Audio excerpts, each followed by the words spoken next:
KPBS On Demand is supported by UC San Diego's Art Power, presenting cellist Joshua Roman, performing from his album Immunity, alongside music by J.S. Bach and more. Sunday, June 22nd at UC San Diego's Epstein Family Amphitheater. Reserve your tickets at artpower.ucsd.edu.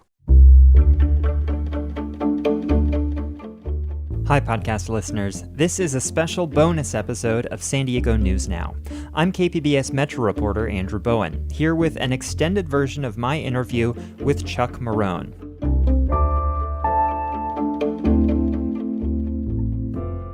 He's president of the nonprofit Strong Towns and author of the new book, Confessions of a Recovering Engineer. His book offers a really insightful look at everything he sees wrong with his profession and how traffic engineers too often design streets to accommodate the most cars possible at the highest speeds possible. Hear that conversation after the break.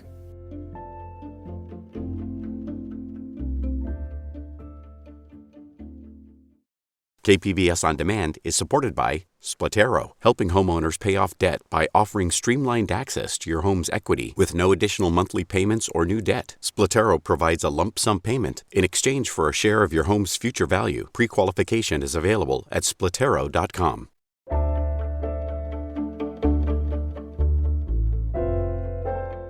Welcome back. Andrew Bowen here again, and I'm very happy to present to you my interview with Chuck Marohn. So you chose to title your book Confessions of a Recovering Engineer. What are you recovering from? Man, I'm recovering from a decade or more of indoctrination. I mean, really, when you become a civil engineer, when you become a municipal engineer, and you start doing things like traffic and sewer and water and all that stuff, there's a certain approach that is given to you that you inherit. You're given a book of standards, you're given the best practices of a profession, and you have this expectation to follow that, particularly if you want to get ahead. And so for me, there was a certain kind of mystique that came with joining this profession and learning those things and adopting them as like the way things should be, that I had to unlearn, that I really had to go through and get out of my brain. And so that's what I'm recovering from. I'm recovering from a system that was given to me that I adopted wholehearted, that I had to, in a sense, unlearn and deprogram my brain from. Throughout your book, you keep returning to this one particularly horrific crash that happened on December 3rd, 2014 in Springfield, Massachusetts. Tell us what happened there. Yeah. A mom with two little girls was leaving the library in Springfield, Massachusetts, late at night. There's got a great Dr. Seuss section in the library. They walked out the front door and they did what literally dozens of people do every day. I sat on this place that day in the morning and watched people walk back and forth. They crossed the street, headed to the parking lot, which is directly across this 4-lane highway that's been built through the middle of the city. They did this in kind of the most natural of ways, and a car came along, struck them, put the one girl in the hospital, and then killed 7-year-old Destiny Gonzalez. This has happened many times at this location. And in fact, we're speaking today on November 12th, 2021. On November 11th, yesterday, one of the employees of the library walked out of the library, was walking across the street in this exact same location to get in her car, and she was struck and killed in this same spot. And so this is an intersection this is a crossing that has a long history of taking lives and a long history of mismatch between the design of the street and the goals and objectives of the engineer in this case and the health and safety of this community. You dig into so many of the different aspects of this particular location and the corridor of State Street where it's located that you think contributed to this really tragic death of a 7-year-old girl. Name some of those things. What makes this street so unsafe? Yeah, well, it all comes down to the fact that this is designed as a corridor to move cars quickly. And because it's designed as a corridor to move cars quickly, it draws upon all of the kind of engineering knowledge of how to build highways. Understand where this is. This is a city street in a neighborhood that really predates even the 1800s in terms of its original conception, but was fully developed in an age when people walked. So all the neighborhoods are designed to be walkable. All the places are, within walking distance. And this is a population that today is on the further end of the poverty spectrum. There's a lot of impoverished people living in this downtown and the surrounding neighborhoods, and a very low percentage of them are auto owners. So a lot of them walk to everywhere they go. And imposed on this neighborhood where you have a lot of people walking and a lot of people who have no other alternative to walk is this street that has been converted into a high-speed traffic corridor, against the wishes of the neighborhood, against the wishes of the people who are there, all in a short-sighted attempt to try to appeal to development out on the edge and people who may, drive in to the center of the city and like shower it with some kind of love and affection before leaving as quickly as possible. It's a really bad economic development strategy. It's a really bad community development strategy. It's brutally expensive to build, and it has just all kinds of negative impacts on the people who actually live in the core of Springfield. A lot of these aspects that make a street very unsafe or inhospitable for pedestrians, I learned from your book, are actually designed to be safe, at least from the perspective of an old school traffic engineer. So describe for me what a safe street looks like from that perspective, and what do you see wrong with that picture? Yeah, well, when you're designing a highway, there's some very clear things that you do to make the highway safer for drivers.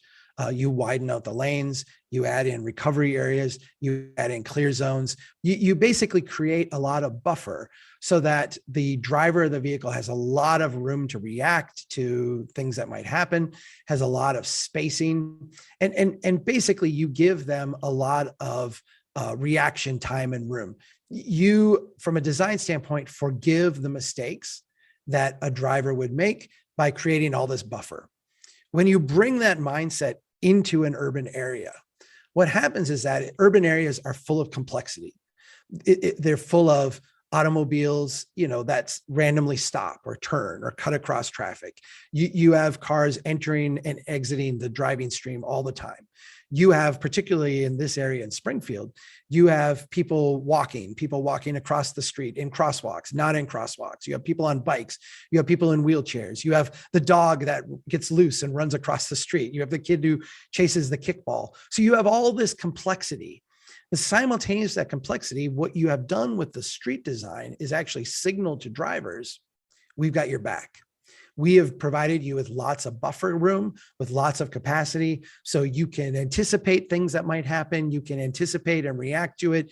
You've got all kinds of safety factor.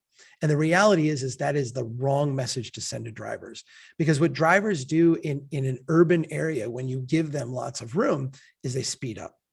And they speed up not because they're deviants or not because they're horrible people or not because they don't care, but because driving is an activity that, from a cognitive standpoint, you don't hard focus on. It's actually what's called a system one activity that you do just almost involuntarily without really thinking.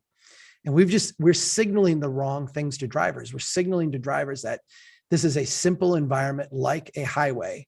And so you don't have to pay really rigid, close attention. And most of the time that's very true. But in these random occurrences where things are not where we expect them to be, tragedy occurs, and it occurs far too often. One small example of this sort of car-centric planning and infrastructure that really surprised me that I didn't know is that those metal poles that you have where you push a pedestrian cross button to trigger the crosswalk sign signal, they're designed to collapse when a car hits them. They're not built to withstand that kind of impact. Why? Because cars go off the road with such frequency and with such force that drivers were being injured. I mean, if you look at a highway design, one of the things we do in a highway design is we create a clear zone, because a car going down the roadway at high speeds has a lot of kinetic energy built up inside of it, a lot of force going down the road. And if the car goes off the roadway and hits, let's say, a tree or a pole in the ground, and those things don't give way, like they don't absorb that kinetic energy, what happens is that all that energy is transferred to the individual. It's transferred to the vehicle, and the individual in the vehicle absorbs it. That's where you see the crash test dummy in the automobile commercials. That is traumatic. It results in, brain injury at the very least, sometimes bodily, physical injury to people. And so what we do is we eliminate objects from the clear zone, because if a car does go off the roadway, we want that kinetic energy to dissipate with like friction and the tires on the ground before you actually strike something. Okay, go into an urban area again now. We've signaled to drivers that we got your back. We've created all this buffer room for you. And so a driver's driving through this area and they go off the roadway. Well, we also have a traffic signal. We have lighting poles and other things that are very close. And we can't have people just running into them because, again, as a driver, all that force would be transferred to the driver. So we make it a breakaway pole. We make it so the pole actually collapses and will absorb that energy. And from the perspective of the traffic engineer, this makes perfect sense because they're very worried about, how the design will impact the driver and if the driver will be safe in this design. For some reason, it never translates into their brains. And I don't know why, because it's abhorrent when you recognize it, that pole that is designed to give way and protect the driver has a person standing right next to it by design. They have a little button you're supposed to press. And one can only conclude, and this is a grotesque way to say it, is that the traffic engineer doesn't worry about that because the human is breakaway. The human will break away and not create trauma for the driver. Now, the human will be destroyed, like the person standing there is going to get killed and going to be maimed. But for some reason, that's not the design consideration. The design consideration is, how's the driver going to react to this? You open your book with a scene from earlier in your career. It's actually sort of not an actual conversation that happened, but a sort of composite of many different conversations you had with residents who you were meeting with to go over plans to, in this particular case, widen a road that's right in front of their home. And this person you're meeting with isn't too happy with it. They have a lot of questions for you. Can you just describe that interaction and what you think you got wrong? Yeah, well, I can do more than describe. I mean, I made a video of this. It's called Conversation with an Engineer, and it's been watched like 400,000 times or something like that. I heard you are planning to improve my street. What will this mean for my neighborhood? We plan to correct deficiencies in the grade, as well as deficiencies in the curvature of the existing alignment. We also plan to enhance the clear zone in order to bring the street up to an acceptable and safe standard. So you are going to make the street more safe? Yes, of course. And how are you going to make the street more safe? Well, first we are going to correct deficiencies in the grade and the alignment. What does that mean? What a boring video, yet all kinds of people have watched it because it describes a situation that many, many, many of us have experienced. An engineer coming out, having a street project they are doing, presenting it as kind of de facto, this is the way, I'm here to answer your questions and essentially have a dialogue, but the dialogue is very one way. Here's why we're doing this. Here's why we're doing that. I'm sorry it will affect you, but I wouldn't play in your front yard if I were you. I wouldn't walk across this street. It wouldn't be safe. And what you get out of it, and I think the most eye-opening part of this is that the engineer actually talks themselves into a self-justifying circle. They start off, with one explanation, and by the end of the conversation, their explanation, justifies the initial set of conditions. It's, we have to build the street because of traffic. Well, traffic is coming because of the new development we're having. Well, we're doing new development so we can afford to fix the street. And it is this kind of crazy situation where the individual, in this case, a woman, avatar, asking these very simple questions, has it right in their gut. They know something is wrong, but the impenetrable kind of, barrier that the engineers put around them to protect themselves with codes and standards and practices and beliefs is just impenetrable for the person. And it becomes painful to watch. Andrew Bowen here again. We've got to take a short break, but coming up, Chuck explains why we have to embrace congestion. And we've got a lightning round of things Chuck likes and dislikes. Stay with us.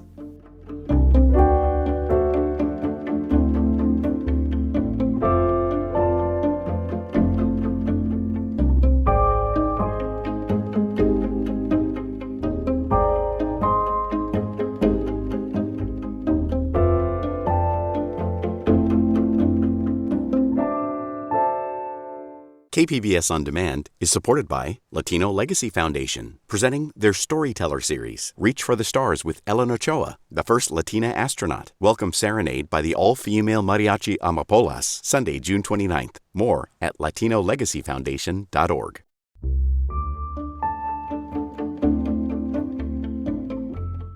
We're back with more of my interview with Chuck Marohn, author of the new book, Confessions of a Recovering Engineer. One of the themes in this book, I think, is the fact that street design has gotten undemocratic. You have traffic engineers with a very high level of technical knowledge and training making decisions about how many lanes a street should have, how wide the lanes should be, where crosswalks are necessary, and sometimes elected officials who are technically in charge of the government don't always have an easy time getting those people to make changes. Can you just tell me more about that? Yeah, I feel like democratic and undemocratic is not exactly the right framing. And let me say it like this. I feel like the framing is a complicated versus complex framing. And there's a little more nuance to it, because I don't necessarily think that like street design should be put up to a vote, or that everybody who lives in a neighborhood should have a veto power over what we do, But what we've done is we've taken complex urban environments and we've imposed on them through the street design process a very rigid set of orthodoxies that are complicated, but they're not complex. They don't respond to all the local nuance, adapt, change, evolve over time. They're very rigid. So your street in front of your house, my street in front of my house would both be subject to the manual and uniform traffic control devices, as would the street 2 blocks over in a commercial area, as would the street with nobody on it. There's a rigid orthodoxy that is applied that is unable to, and we can call it undemocratic or what have you, but unable to respond in an adaptive way to the nuances of a neighborhood.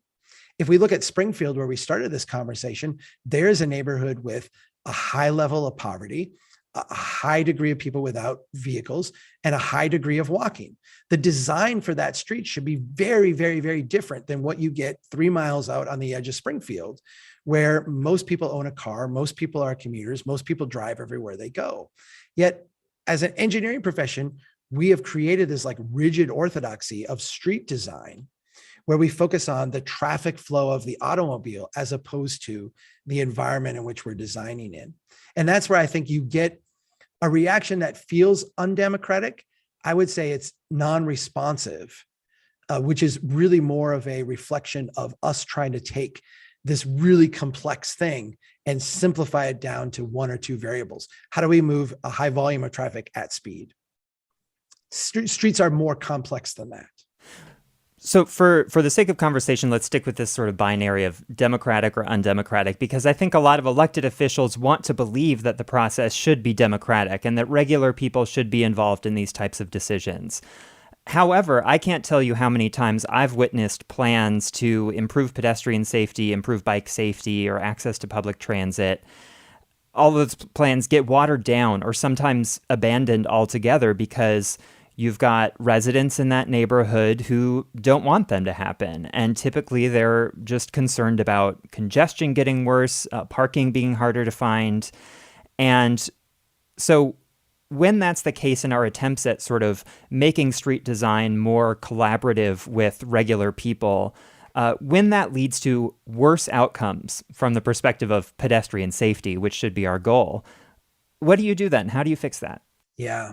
I think you're identifying something that is, deeply messed up. And you went back to this democratic, undemocratic framing. And I feel like our response to that problem has been to try to make things, quote unquote, more democratic. And I feel like that's the wrong approach. It's kind of why I push back on it. I just got back from a trip to California and Oregon.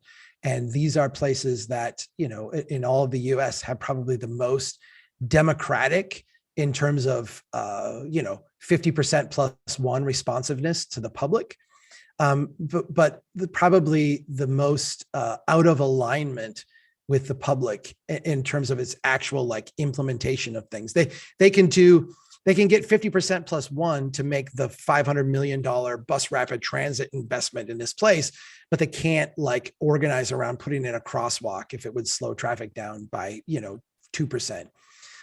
This to me is democracy, like scaled to the wrong, it's applied at the wrong scale.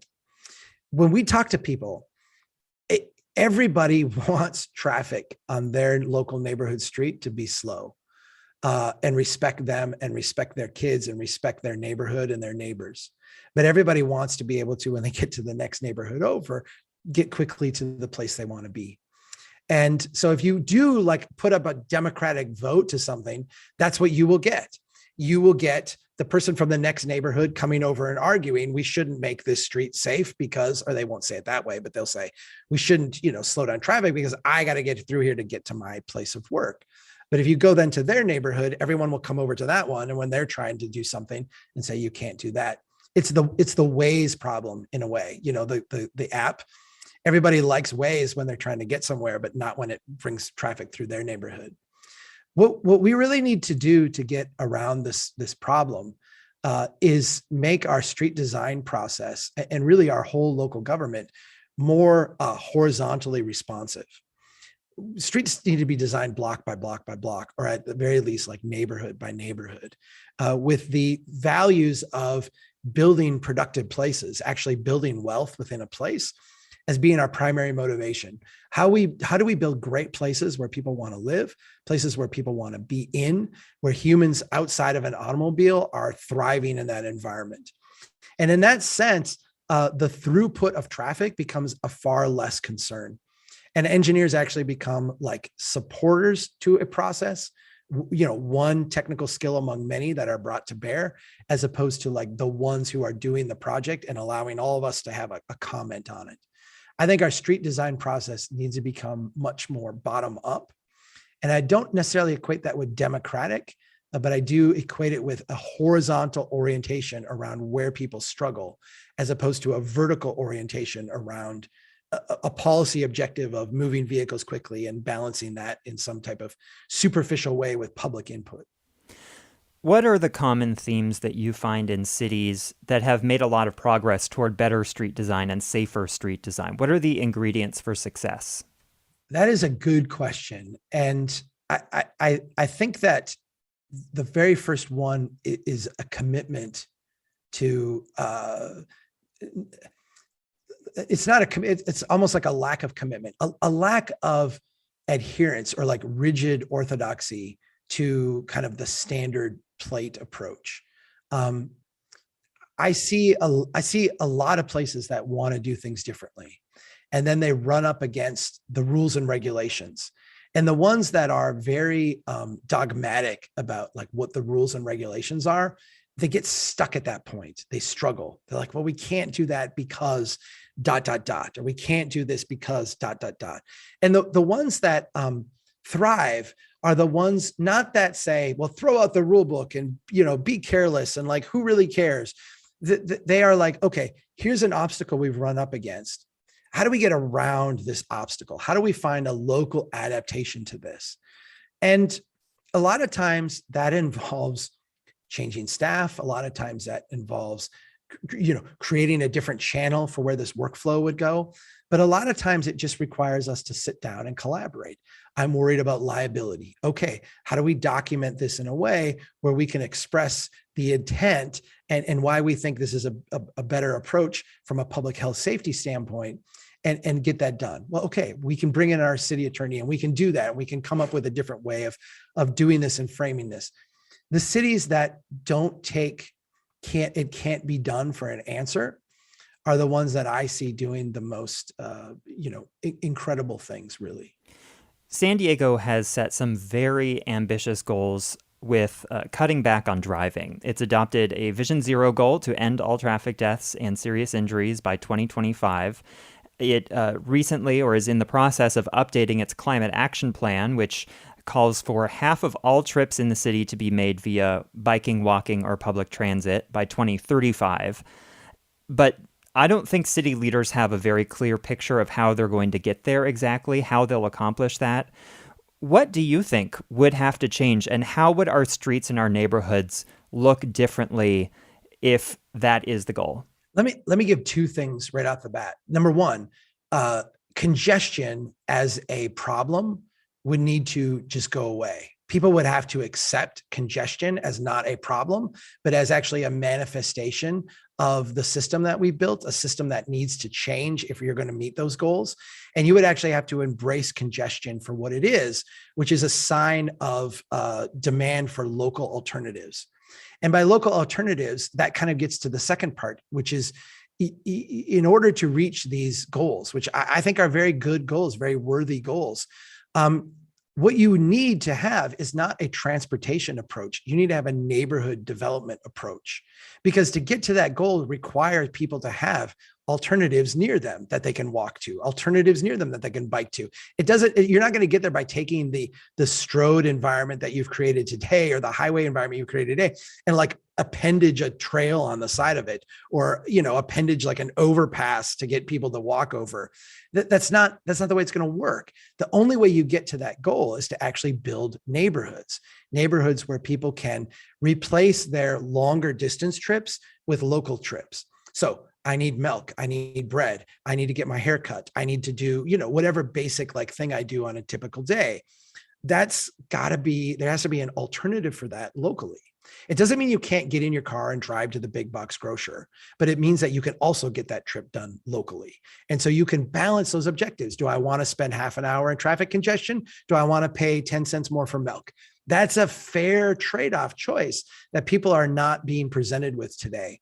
If you want to get to a point where people can walk and bike at scale, it actually has to be a neighborhood development strategy first and a transportation strategy second, as opposed to the other way around. So many of the problems that you diagnose in this book are really with the engineering profession itself, the values, the culture, the educational curriculum. Do you see that changing? Yeah, I do. And I do because the big impetus of this book, or the big emphasis of this book, is for people to recognize that they don't need engineers to make this stuff change. Like they literally, I think a lot of times we're paralyzed and we think, well, we need a big program from the state to do this, or we need a big federal push to do this, or we need the engineering profession to somehow change. And the reality is that you need none of those things. Any city that wants to change right now can do it despite all of those other rigid structures not changing within.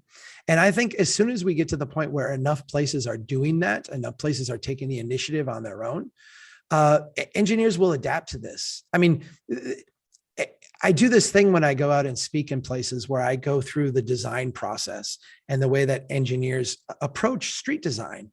And they approach it from a standpoint of, what is the design speed? What is the volume of traffic? What does the manual say that is safe? And then how much does this cost? And I have people go through and identify their own values. And it's the reciprocal of the design approach that we have.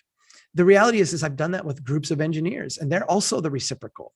So the way engineers go about designing streets is not actually the way most of them would do it if they were given the freedom to actually practice engineering and not just rigidly apply a standard orthodoxy that have been given to them. And so I think as soon as the profession grasps that they can make more money doing better projects, creating more value for their community at less cost per project, and actually be engineers, I think that a lot of them will get on board and find this to be a really productive way to practice their calling. I'm wondering if you'll do a lightning round with me. Go for it. I give you a particular feature, something to do with street or infrastructure, and you tell me, is it good, is it bad? And you can qualify it, with a brief description of why you think so. Okay? Yep, go for it. Beg buttons. Oh my gosh, it's just so horrible and demeaning. If you're building a place where you expect people to cross the street, you should design it for people to cross the street with automobile throughput as an afterthought. One-way streets.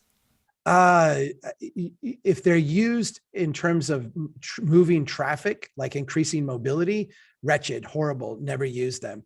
If they're used as a design feature to actually slow down traffic and build a better place, then I think they can work really well.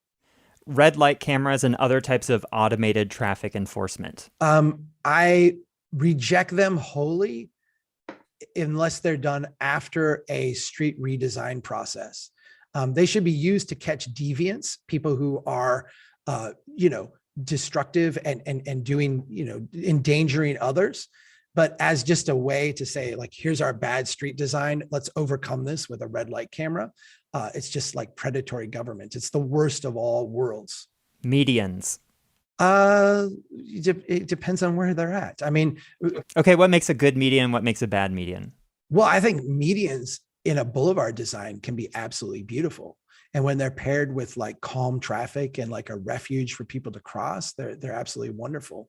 So often though, they're just designed as like a way to separate traffic to keep everything moving much more quickly. And in that case, like, why bother? Electric scooters. I love them. They're fun, and I think, when you're talking like mobility in a place, anything you can do that allows people to access more options from their place without getting into an automobile should be looked at as a net good. Autonomous vehicles. Way too much hype for what they actually would provide. I mean, right now we could deploy autonomous vehicles on interstates between cities and they would save lots of lives and they would be really great. We can't do it and we won't do it because we're insisting that autonomous vehicles be able to operate at the neighborhood level, and they can't and they won't until we lower speeds. And if we had speeds that were 15, 20 miles an hour, autonomous vehicles would work just fine. But the reality is if we had speeds that we wouldn't need autonomous vehicles because humans can operate them just fine and safe at that speed. Ride-hailing apps like Uber and Lyft. I find them to be convenient. I feel like they're, again, if we can allow people to live without a vehicle, we actually change and transform a neighborhood. And so I feel like Uber and Lyft and what have you are like gateway drugs to better places. Stop signs. Why?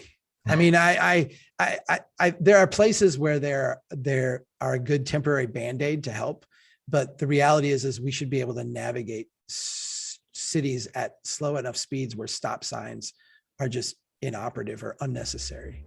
All right, well, that was it. I've been speaking with Chuck Marohn, president of Strong Towns and author of Confessions of a Recovering Engineer. He'll be giving a talk at the San Diego History Center in Balboa Park on Thursday, November 18th at 4 p.m. Chuck, thank you so much. Thank you. I'm really excited to get back to San Diego. It's always a fun time.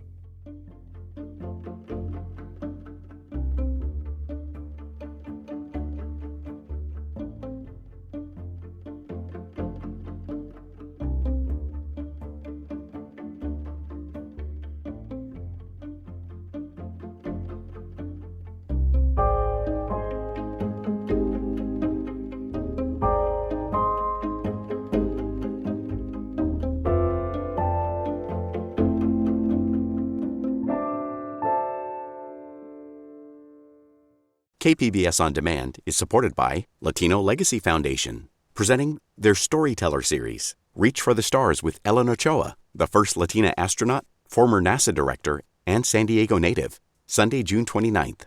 More at latinolegacyfoundation.org.